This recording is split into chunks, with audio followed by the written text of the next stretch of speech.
ব্যক্তিগত কোনো কথা বলতে চাচ্ছি না। এটা বোর্ড এবং যারা এটা সংশ্লিষ্ট যারা আছে তারা দায়িত্ব। আপনি কি আশা করছিলেন যে এই সময় এরকম কিছু হবে? ও হ্যাঁ, ঠিক আছে। আপনি কি আশা করছিলেন এই সময় এরকম কিছু হবে? আমি বলছি কারো ব্যক্তিগত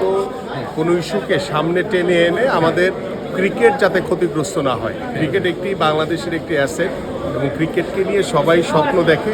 যে ক্রিকেট সামনে আরও অনেক ভালো কিছু করবে। বাট এখানে আমার কাছে মনে হচ্ছে যে বোর্ডের ভিতরে কিছু ব্যক্তিগত কিছু ইস্যুকে সামনে এনে আমরা মনে হয় আমাদের ক্রিকেটের ইমেজকে নষ্ট করছি। সো আমি সবার কাছে আহ্বান করব যে সবার আগে আমাদের ক্রিকেট, সবার আগে হচ্ছে আমাদের মানে বাংলাদেশের ক্রিকেটের যে বহির্বিশ্বে যে একটি অবস্থান সেটাকে সুদৃঢ় রাখার জন্য আমাদের ক্রিকেট বলতে চাই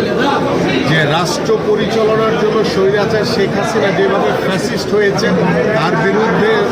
আমাদের বাংলাদেশে গত 17 বছর বিএনপি নেতাকর্মীদের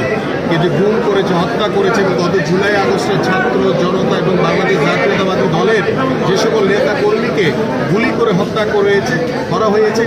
সেই জন্য এই স্বৈরাচার ফ্যাসিস্টের যারা 300 জন এমপি ছিলেন অবৈধভাবে, যারা দোষর ছিলেন তাদের যেমন বিচার হবে এবং ক্রীড়াঙ্গনে যারা দুর্নীতি করেছে, ক্রীড়াঙ্গনকে যারা ব্যবহার করে নিজের পকেটের উন্নয়ন করেছে, ক্রীড়াঙ্গনকে ব্যবহার করে যারা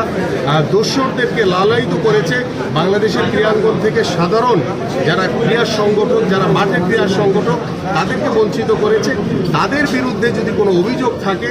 যেটা আমি বলেছি যে ইতিমধ্যে আমি শুনেছি যে দুদকে একটি তাজিদ সালাউদ্দিনের বিরুদ্ধে একটি অভিযোগ রয়েছে, সেই অভিযোগটি আমি আহ্বান করব যে দুদকের চেয়ারম্যান যিনি আছেন বা সংশ্লিষ্ট যারা কর্মকর্তা আছেন তারা যাচাই বাছাই করে এবং বিগত 17 বছরের ক্রিকেট থেকে শুরু করে ফুটবল, হকি বা অন্যান্য ফেডারেশনগুলিতে এবং ক্রীড়া পরিষদ সহ যেখানে দুর্নীতি করা হয়েছে সেই দুর্নীতিগুলো আপনাদের মাধ্যমে সামনে এনে তাদেরকে অবশ্যই আইনের আওতায় এনে তাদের বিচার করা হোক।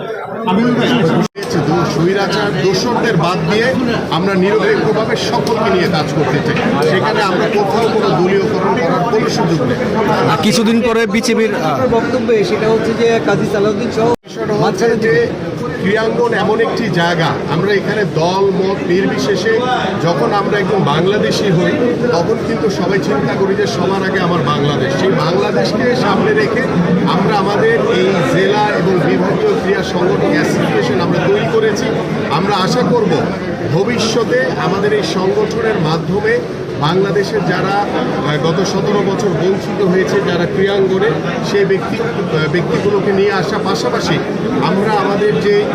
প্রত্যাশা যে বাংলাদেশের ক্রীড়াঙ্গনকে নতুনভাবে ঢেলে সাজানো এবং পরিপূর্ণভাবে দোষরমুক্ত করা, এবং যারা বর্তমানে অন্তর্বর্তীকালীন সরকারের দায়িত্ব রয়েছে এবং ক্রীড়া উপদেষ্টা বরাবর আমি বেশ কিছু কথা বলেছি যে তাকেও আহ্বান করব যে আপনি আপনার দায়িত্ব থেকে যে সঠিক যারা মাঠের ক্রীড়া সংগঠক সঠিকভাবে যাকে আনলে বাংলাদেশের ক্রীড়াঙ্গন